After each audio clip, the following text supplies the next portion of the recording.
I'd always thought our family gatherings were something special.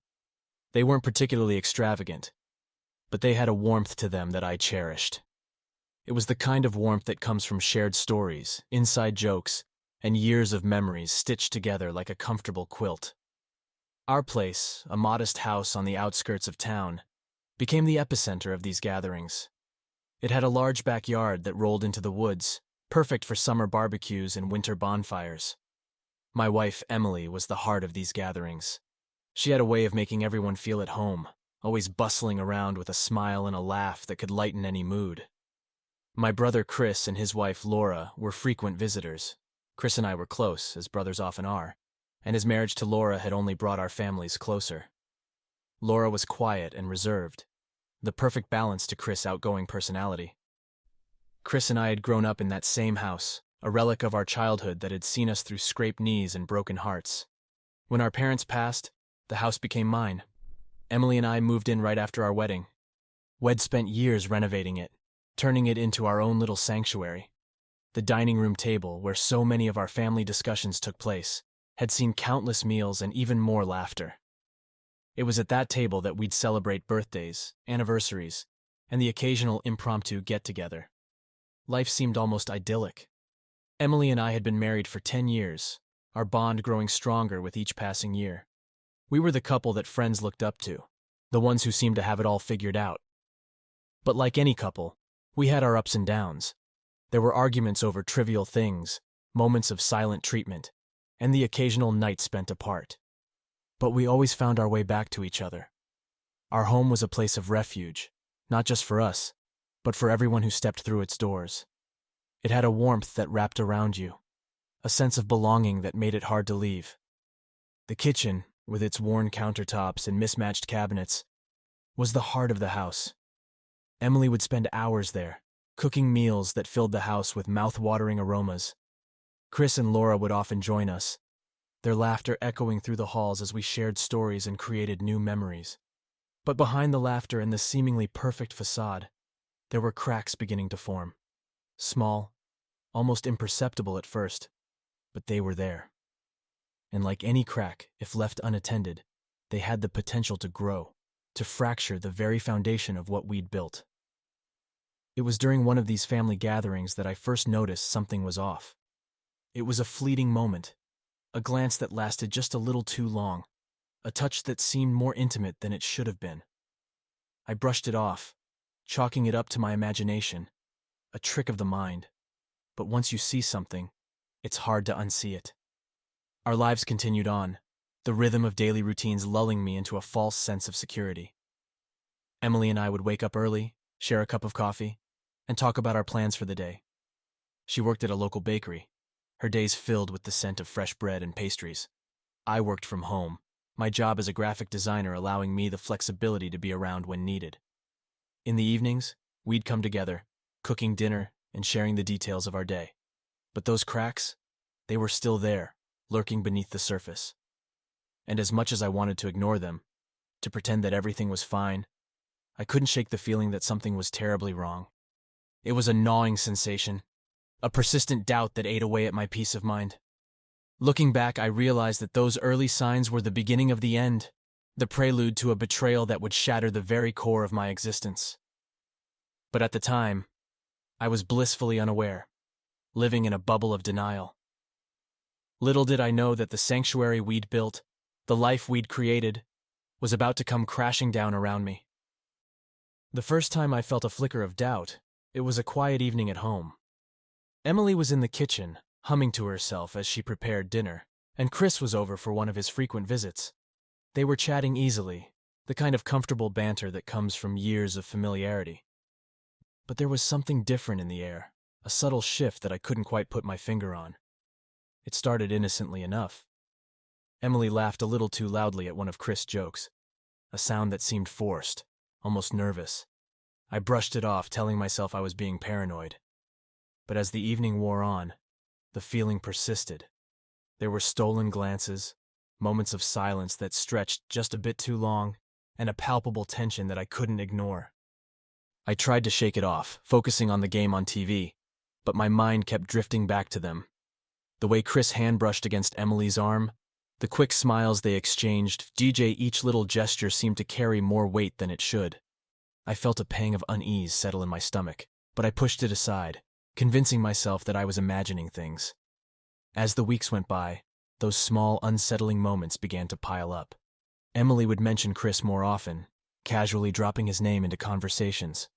She'd go out for groceries and return hours later, her explanations always vague and hurried. I started to notice how she'd dress up more when Chris was around, wearing the perfume she knew I loved, the one she rarely used otherwise. One night, I couldn't take it anymore. I asked Emily about it, trying to keep my tone light and nonchalant. "You seem to be spending a lot of time with Chris lately. Everything okay?" She looked up from her phone, a flicker of annoyance crossing her face. "Hez my brother-in-law John, of course we spend time together. Don't be ridiculous." Her response stung, and I felt a rush of guilt for even bringing it up. But the nagging doubt remained, festering at the back of my mind. I couldn't shake the feeling that something was off, that the woman I'd shared my life with for a decade was slipping away from me. In an attempt to quell my suspicions, I started paying closer attention to their interactions. I noticed the way Emily's face would light up when Chris entered the room, the way she seemed more animated, more alive. Chris, too, seemed to change around her, his usual boisterous demeanor softening, his gaze lingering on her a little too long. One afternoon, while Emily was out, I decided to take a closer look at her phone. My heart pounded as I scrolled through her messages, feeling like a fool for invading her privacy. Most of the messages were mundane, everyday conversations with friends and family. But then I found a string of texts with Chris, hidden under a seemingly innocent contact name. "Can't wait to see you tonight. Last night was amazing. I can't stop thinking about it." My hands shook as I read the messages, a cold wave of dread washing over me.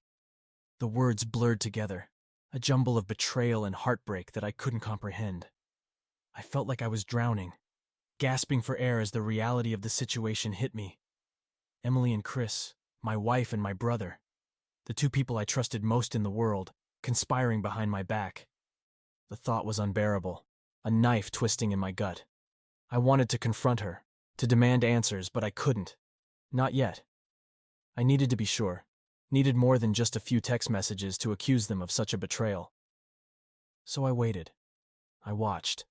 I gathered pieces of the puzzle, each one adding to the growing picture of their infidelity.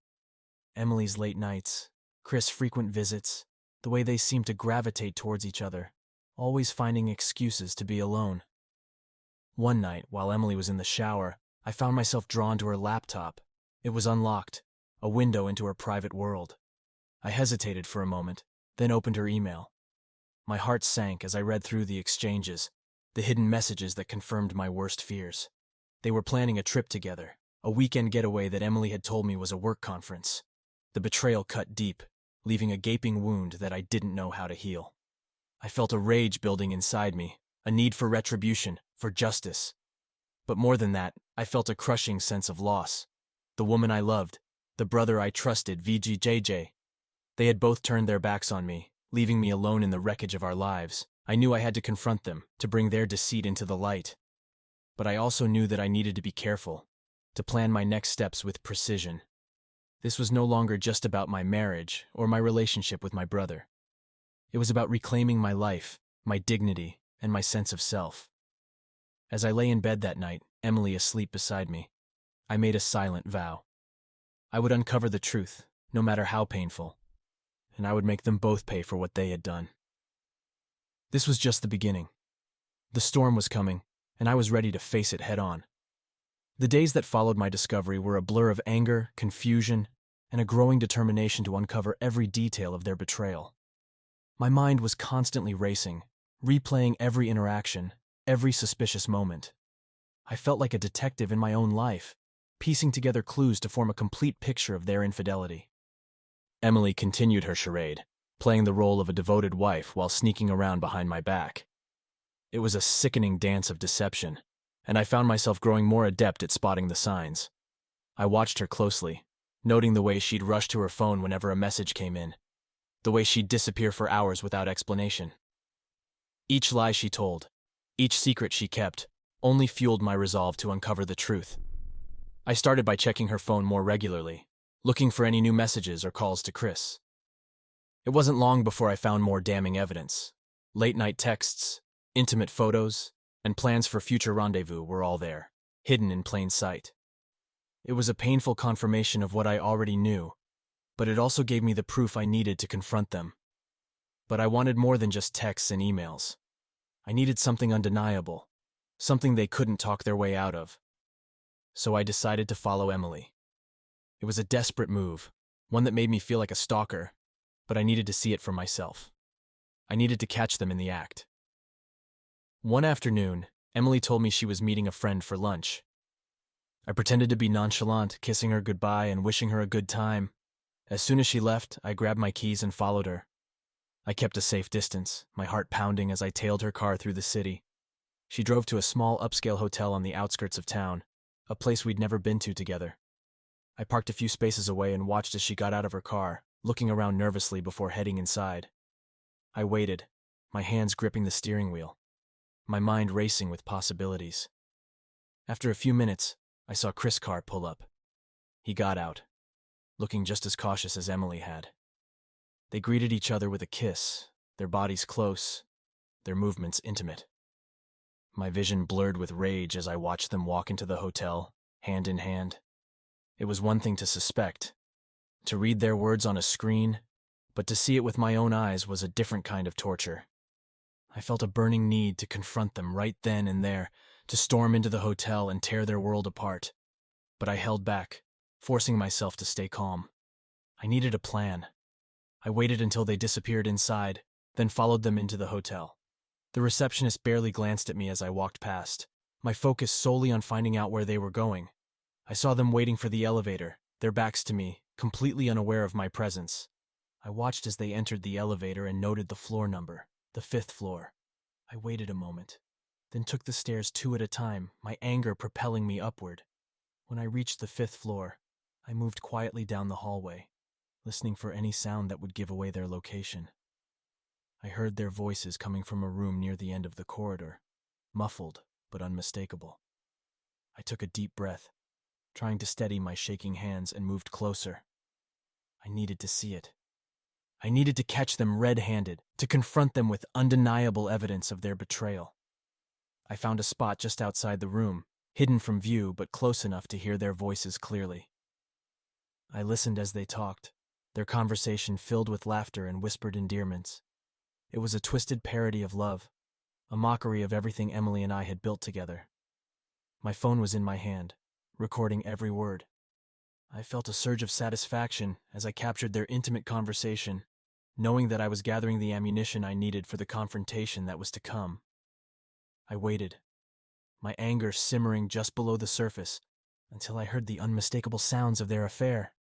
It was a knife to my heart, but it was also the final piece of the puzzle. Satisfied that I had enough, I left the hotel as quietly as I had entered.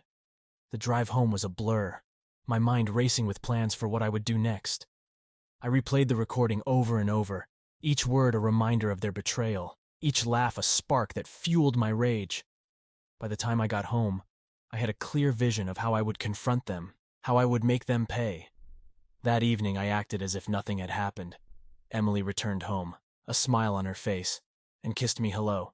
I forced myself to respond, to play my part in this sick charade. But inside, I was seething, counting down the moments until I could confront her with the truth. The next day, I called Chris, inviting him over for a drink. He sounded surprised but agreed, probably thinking that our bond was as strong as ever. Little did he know that this would be the last time we shared a drink as brothers. When he arrived, I kept things casual, offering him a beer and making small talk. But as the evening wore on, I couldn't contain my anger any longer. I looked him in the eye, my voice cold and steady, and asked, "So how long have you been sleeping with my wife?" The color drained from his face, his eyes widening in shock. He stammered, trying to deny it, but I cut him off, pulling out my phone and playing the recording. The room filled with their voices, their laughter, and the unmistakable sounds of their betrayal. Chris sat there, stunned into silence, as the truth played out in front of him. Emily walked in at that moment, her eyes widening as she saw the look on my face and the expression on Chris. She knew instantly that the game was up. I turned to her, my voice shaking with rage. "How could you, Emily? How could you betray me like this?" She tried to speak, her words tumbling over each other in a rush of excuses and apologies. But I didn't want to hear it. I didn't want to hear any more lies. The confrontation was brutal, a raw and unfiltered explosion of anger and betrayal. I told them both exactly what I thought of them, laying bare my pain and fury. Chris tried to defend himself, but his words fell on deaf ears. I told him to get out, to never come near me or my family again. Emily stood there, tears streaming down her face, but I felt no sympathy. She had made her choice, and now she had to live with the consequences. As Chris left, I turned to Emily, my voice cold and final. "Pack your things and go. I can't look at you right now. I need time to figure out what comes next. But for now, you're not welcome here." She tried to protest, but I was resolute. The woman I had loved, the life we had built together, was gone. All that was left was a hollow shell, shattered by their betrayal. As she packed her bags and left, I felt a strange sense of relief. The storm had broken, and now it was time to rebuild. In the aftermath of the confrontation, the house felt eerily silent. Emily had packed a few bags and left, and Chris was out of my life for good. I was left alone in the house that had once been a sanctuary, now a testament to betrayal and broken trust. The weight of what had happened settled heavily on my shoulders, a constant reminder of the life that had been ripped apart. I spent the next few days in a daze, going through the motions of daily life without really feeling anything. The anger and pain simmered just below the surface, but I couldn't bring myself to process it fully. Instead, I focused on practical matters, like changing the locks and sorting through the evidence of their affair. I needed to prepare for the next steps, to ensure that I came out of this ordeal with some semblance of dignity and control. One evening, as I was sorting through paperwork, my phone buzzed. It was a text from Emily, asking if we could talk. I stared at the message for a long time, my emotions a tangled mess of anger, hurt, and a flicker of something I couldn't quite identify. Finally, I replied, agreeing to meet her the next day. I needed to hear what she had to say, to confront her one last time before deciding on the future. We met at a small KFGC in town, a neutral ground where I hoped to keep my emotions in check. Emily arrived looking tired and anxious, her eyes red from crying. She sat down across from me, her hands trembling as she took a sip of water. The sight of her, so vulnerable and broken, stirred a confusing mix of feelings within me. "John," she began, her voice shaky. "I'm so sorry. I don't even know where to start. I never meant for this to happen." I clenched my jaw, fighting to keep my voice steady. "How long, Emily? How long have you been seeing Chris behind my back?" She looked down, tears streaming down her face. "It started a few months ago. I was lonely, John. You were always so busy, and Chris was there. He listened to me, made me feel wanted." Her words cut deep, but I forced myself to stay calm. "And you thought betraying me with my own brother was the solution?" "I know it was wrong," she sobbed. "I know I hurt you in the worst way possible. But please, John, you have to understand. I didn't plan this. It just happened." I shook my head, the anger bubbling up again. "You didn't plan it? You went to hotels together, you lied to my face, you carried on a full-blown affair, and you expect me to believe it just happened?" She reached across the table, her hand trembling as she touched mine. "I love you, John. I never stopped loving you. But I felt so disconnected, so lost. Chris was a mistake, a terrible, terrible mistake. But I want to make things right. I want to try and fix this, if you'll let me." I pulled my hand away, the touch of her skin repulsive. "Fix this? How do you propose we fix this, Emily? You've destroyed our marriage, our family. How can we ever come back from that?" She cried harder, her sobs echoing in the quiet KFGC. "I don't know, John, but I'm willing to do whatever it takes. Counseling, therapy, anything. I just want a chance to make things right."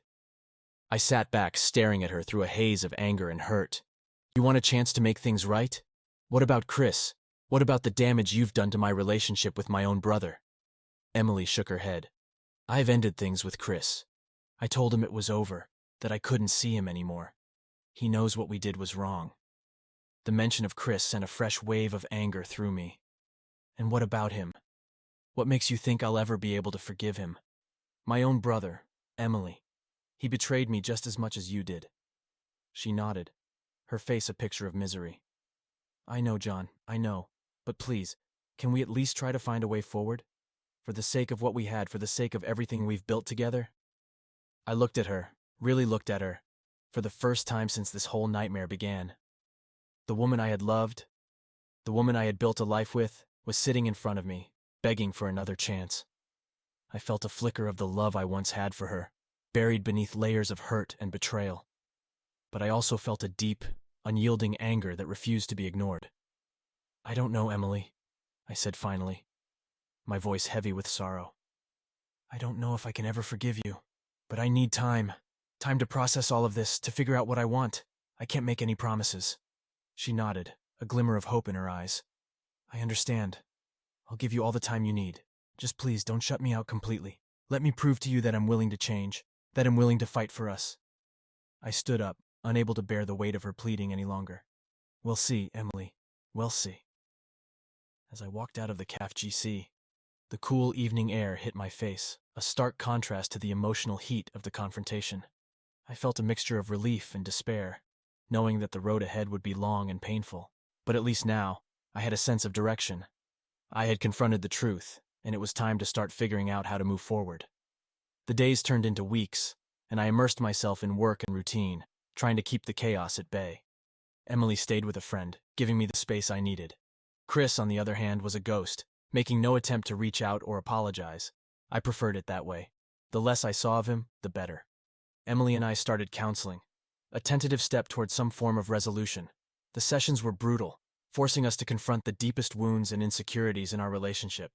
There were times when I wanted to walk away, to abandon the process and start fresh on my own. But something kept me going, a stubborn hope that maybe, just maybe, we could salvage something from the wreckage.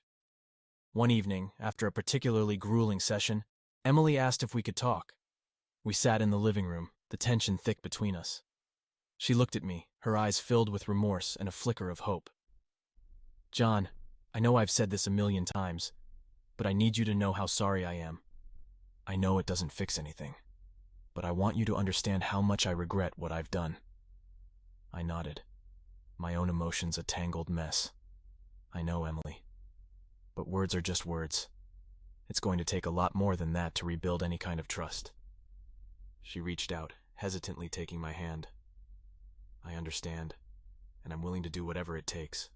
I want us to find a way back to each other, even if it's just a glimmer of what we once had.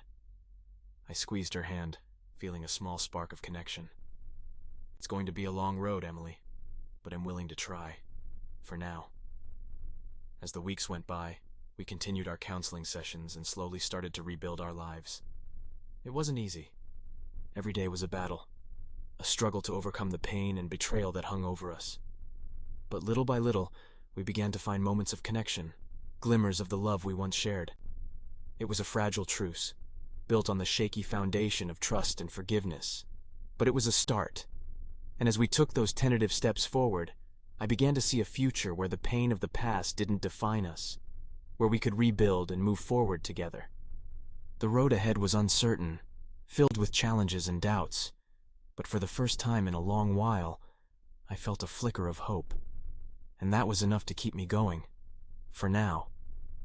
As much as I tried to focus on healing and rebuilding, the anger simmered just below the surface, a constant reminder of the betrayal I had endured. Every counseling session, every attempt to mend our fractured relationship was tainted by the thought of Chris and Emily together. I couldn't shake the desire for revenge, the need to make them both pay for what they had done to me. Emily's apologies and efforts to make amends were genuine, but they weren't enough to quench the fire of resentment that burned within me. The counseling sessions helped us communicate, but they also dredged up painful memories and raw emotions that left me feeling more conflicted than ever. I found myself caught between the desire to rebuild and the need for retribution. One night, as I lay awake in bed, a plan began to take shape in my mind. It was risky, even cruel, but I couldn't deny the satisfaction it promised. If Emily and Chris thought they could betray me and walk away unscathed, they were sorely mistaken. I would make sure they felt the same pain and humiliation they had inflicted on me. The first step was to gather more information, to dig deeper into Chris' life, and find a way to exploit his vulnerabilities. I knew that Chris' wife, Laura, was blissfully unaware of the affair. She was a kind woman, devoted to her family and completely unsuspecting of her husband's betrayal. The thought of using her as a pawn in my plan made me feel a pang of guilt, but my thirst for revenge overshadowed it. I started by subtly reaching out to Laura, under the guise of brotherly concern. We had always been friendly, and it wasn't unusual for us to chat about family matters.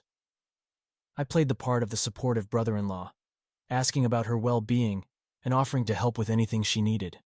Over time, we grew closer, and I began to subtly probe for information about her relationship with Chris. Laura confided in me about the struggles she and Chris were facing, unaware that I already knew the real reason behind their issues.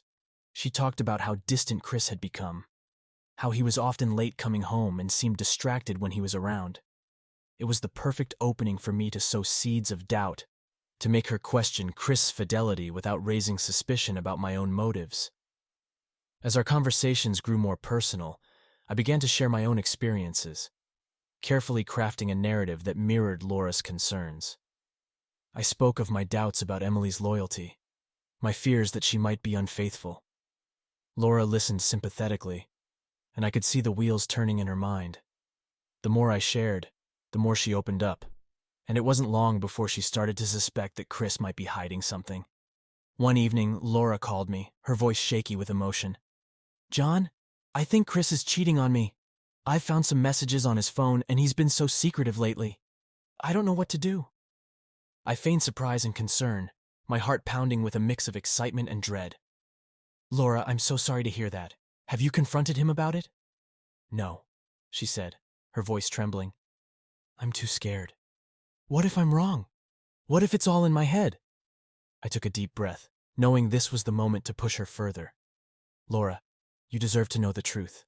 If you want, I can help you find out for sure. We can work together to get the evidence you need." She hesitated for a moment, then agreed. "Okay, John. I need to know. I can't live like this anymore." With Laura on board, my plan began to take shape. I suggested that she install a tracking app on Chris' phone, one that would allow her to monitor his movements and read his messages without his knowledge. She was reluctant at first, but her desperation for answers overcame her reservations. I helped her set up the app, and we waited. Over the next few weeks, Laura and I worked together to gather evidence of Chris' infidelity.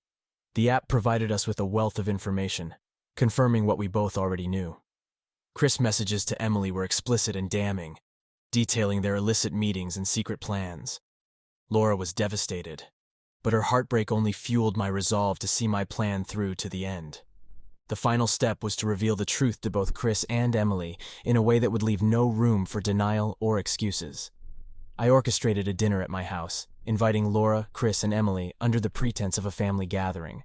Laura was hesitant, but I assured her that it was necessary to confront them both together, to force them to face the consequences of their actions.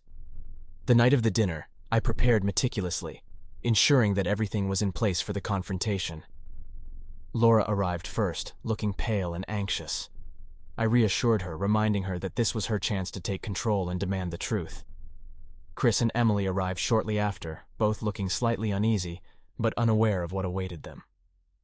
We sat down to dinner, the atmosphere tense and awkward. I played the part of the gracious host, keeping the conversation light and casual. But beneath the surface, the tension was palpable, a storm waiting to break. As we finished the main course, I decided it was time. I stood up, raising my glass for a toast. "To family," I said, my voice steady. "To honesty and trust." Chris and Emily exchanged nervous glances, sensing that something was amiss. I set my glass down and looked directly at them. "There's something we need to discuss, something that Laura and I have discovered." Emily's eyes widened in panic, while Chris' face went pale. Laura took a deep breath and spoke up, her voice trembling but determined. "Chris, I've been tracking your phone. I know about the messages between you and Emily. I know about the affair." The silence that followed was deafening. Chris stammered, trying to deny it, but Laura cut him off, pulling out her phone and showing him the evidence. Emily looked at me, her eyes pleading for mercy, but I felt none. This was their moment of reckoning, and I wasn't about to let them off the hook. "I can't believe you would do this to me," Laura said, her voice breaking. "To both of us. How could you betray us like this?" Chris was at a loss for words, his guilt and shame evident on his face. Emily tried to speak, but I silenced her with a glare. "You both made your choices," I said coldly. "Now you have to live with the consequences." The dinner ended in chaos, with Laura storming out in tears and Chris following after her, desperately trying to explain. Emily sat there, shell-shocked and silent, the reality of her actions finally sinking in. I felt a grim satisfaction, knowing that they would never be able to undo the damage they had caused. In the days that followed, Laura filed for divorce, and Chris moved out of their home. Emily and I continued our counseling sessions, but the trust between us was shattered beyond repair. I knew that our marriage was over, that no amount of therapy or apologies could mend what had been broken. But I had my revenge. I had exposed their lies and deceit, forcing them to face the consequences of their actions, and in doing so, I found a measure of peace, a sense of closure that allowed me to begin the process of moving on. The road ahead was still uncertain, but for the first time in a long while, I felt a glimmer of hope. I had confronted the betrayal, exacted my revenge, and now it was time to start rebuilding my life. The house was quieter than it had ever been. The echoes of anger, betrayal, and confrontation had faded, leaving behind a silence that felt strangely comforting. Emily had moved out, taking only a few personal belongings. Chris and Laura were embroiled in their own messy separation. I was finally alone, left to sift through the wreckage of my life and find a way forward. The first few weeks were the hardest. Everywhere I looked, I saw reminders of the life Emily and I had built together. Our wedding photos, the souvenirs from our trips, the little notes we used to leave for each other, they were all relics of a time that felt like a distant memory. I decided to pack them away, stashing the painful reminders in boxes that I stored in the attic. It was a symbolic act, a way of clearing space for the new life I was determined to build. I threw myself into work, grateful for the distraction. My job as a graphic designer allowed me to channel my emotions into something productive, and I found solace in the creative process. I took on extra projects, staying late at the office to avoid returning to an empty home. My colleagues, unaware of the turmoil in my personal life, commended me for my dedication and focus. One evening, as I was working late, my phone buzzed with a message. It was from Laura.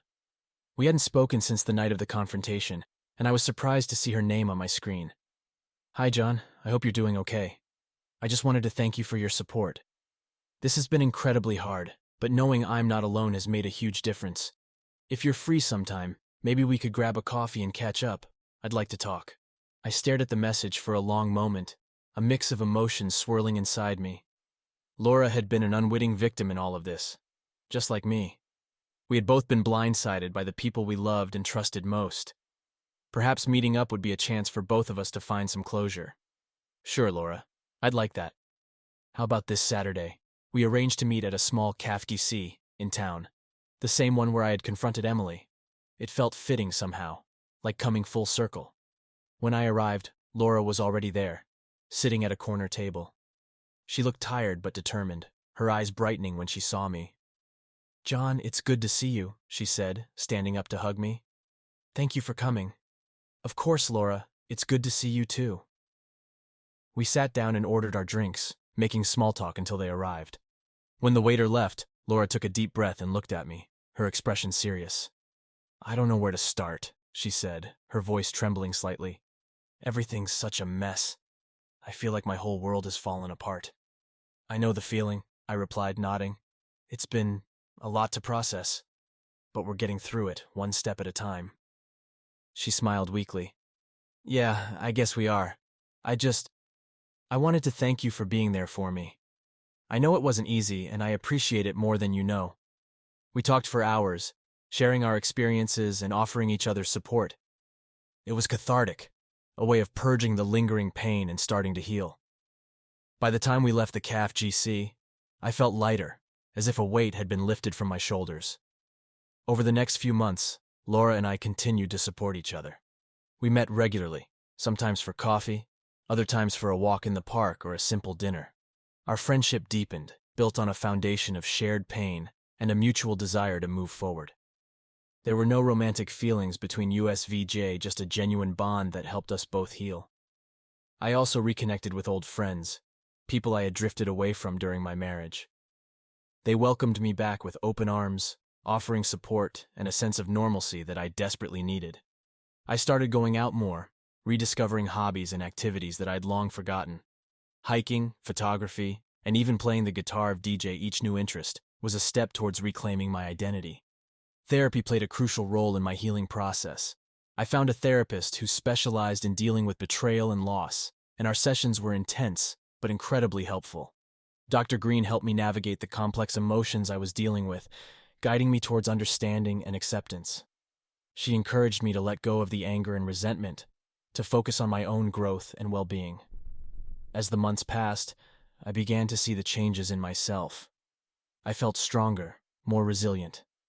The pain of the betrayal was still there, but it no longer defined me. I was moving forward, building a new life on my terms. And in doing so, I found a sense of peace that had eluded me for so long. One sunny afternoon, I decided to take a hike in the woods near my home. It was a trail I had often walked with Emily, but this time, I went alone. The forest was alive with the sounds of birds and rustling leaves, and I felt a sense of calm wash over me as I walked. As I reached the top of a hill, I paused to catch my breath and take in the view. The town spread out below me, a patchwork of homes and streets, with the sun casting a warm glow over everything. It was a moment of clarity, a realization that life goes on, that beauty and peace can still be found even after the darkest times. I took a deep breath, feeling the weight of the past lift away. I was ready for whatever came next, ready to embrace the future with an open heart. The journey had been long and painful, but I had come out the other side stronger and more determined than ever. That evening, as I sat on my porch with a cup of tea, I thought about the people who had supported me along the way. Laura, my friends, my therapist, VGJ.